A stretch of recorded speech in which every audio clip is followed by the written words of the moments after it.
Hi guys! Another day, another video. So, another vlog tayo for today's video. Sorry. Ayan. So, today guys is day off. So, samahan nyo kami na maggala dito sa isa sa mga sikat na galaan dito sa Taiwan. So, every weekend guys, dito maraming tao dito kasi lalo na yung mga Taiwanese. Every weekend talagang family day nila. So, dito sa park na to, malaking park, maraming gumagala. Maraming nag-spend ng time dito sa park na to guys. So, na pag-isipan din namin na gumala dito. So, ayan, nakikita nyo guys, maraming mga isda. So, pwede kayong magpakain ng isda. Ayan, bibili lang kayo ng pagkain dyan sa mga nagbibenta. Maraming nagbibenta ng mga pagkain ng mga isda dyan sa gilid-gilid. Yung mga lolo and lola dyan. Sila yung mga nagbibenta. So, pwede kayong bumili sa kanila ng isang plastic is parang nagkakahalaga ng 50 NT. So, ayan. Nakakatawa naman talaga magpakain guys kasi sobrang dami-dami ng mga isda.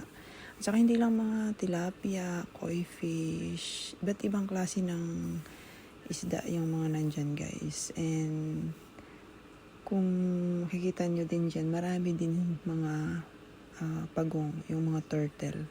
Talagang yung mga turtle dito guys is inaalagaan talaga nila. Ang Taiwan is isa sa mga talagang inaalagaan nila yung mga mga nature, mga punong kahoy, lahat guys inaalagaan nila para maprotektahan yung mga yan. So, ayan. Sobrang dami nila guys at saka ang lalaki talaga nila. Ma-amaze ka talaga. At hindi lang mga isda, meron ding mga bibe.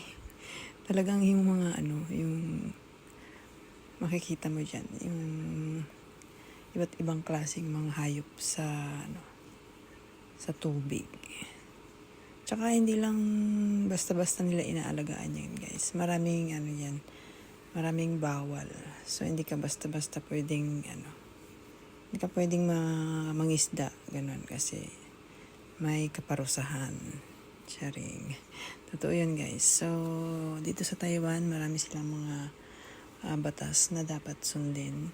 Hindi basta-basta katulad sa atin sa Pilipinas na pwede mong gawin yung gusto mong gawin. So, dito, since nasa ibang bansa tayo, hindi pwede yun. Kailangan mong sumunod sa mga rules and regulations. So, ayan. Sobrang dami guys. Talagang nakakaaliw talaga na magpakain ng mga isda. Talagang sila guys. Tsaka maaamo sila. Pag nakakita nilang may mga tao, lumalapit sila talaga sa iyo, lumalapit sila. Hindi sila takot. Hindi sila takot sa tao. Pag may lumalapit na tao, alam na nila na may pagkain kang ibibigay sa kanila. Hindi tulad sa, di ba, usually pag ang isda nakakita ng tao, sila, nagpupulasan silang ganyan. Nagsisialisan, natatakot, gano'n. Pero, yun ang normally na nakikita natin. Pero dito guys, pag nakita sila ng tao na lumalapit talaga sila. As in, nag-expect sila na may papakain ka sa kanila. So kaya, ikaw naman, mapapabili ka din ng pagkain para ibigay sa kanila. So, ayun, nakakatawa talaga guys. Kaya marami dyan yung mga nag-spend ng family time, mga bata, mga matatanda. Kasi dito sa Taiwan guys, every weekend, ang mga family is nagbabanding. So, iba't ibang mga races, iba't ibang mga lahi.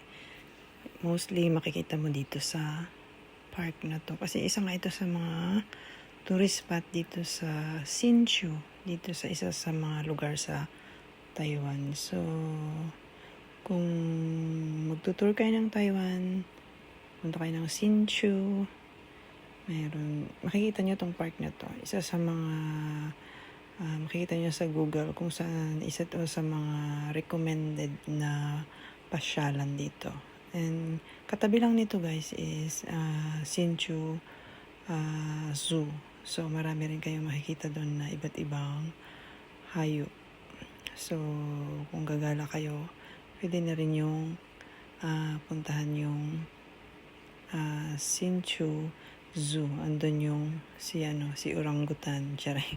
Oo guys, may orangutan doon, may lion, iba't ibang klase ng hayop din na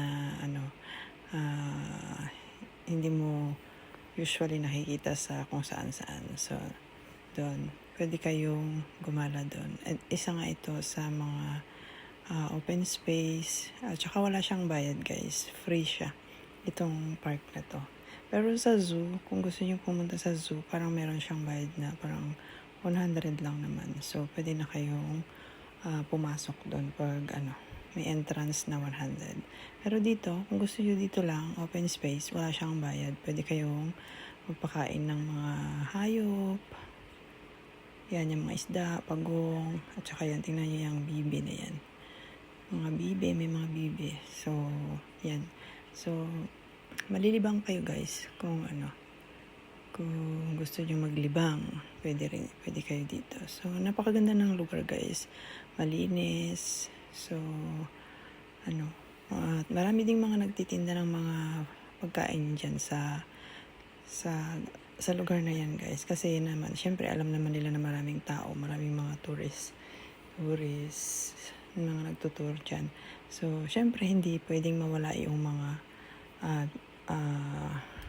pagkain. At alam niyo naman ang Taiwan is isa sa may mga pinakamasarap na mga pagkain. At ang mga Taiwanese guys is mahilig sa pagkain talaga. So hindi na lang namin na-videohan yung isang part dyan na puro pagkain naman ang tinda. So dito lang kami sa mga kaisdaan. Charis. So dyan kami nag-spend ng time. So yun lang guys, and panoorin niyo yung the rest of the video. And don't forget to like and subscribe my channel. Yun lang guys, and huwag niyong kalimutang tapusin yung video ko guys. Thank you for watching.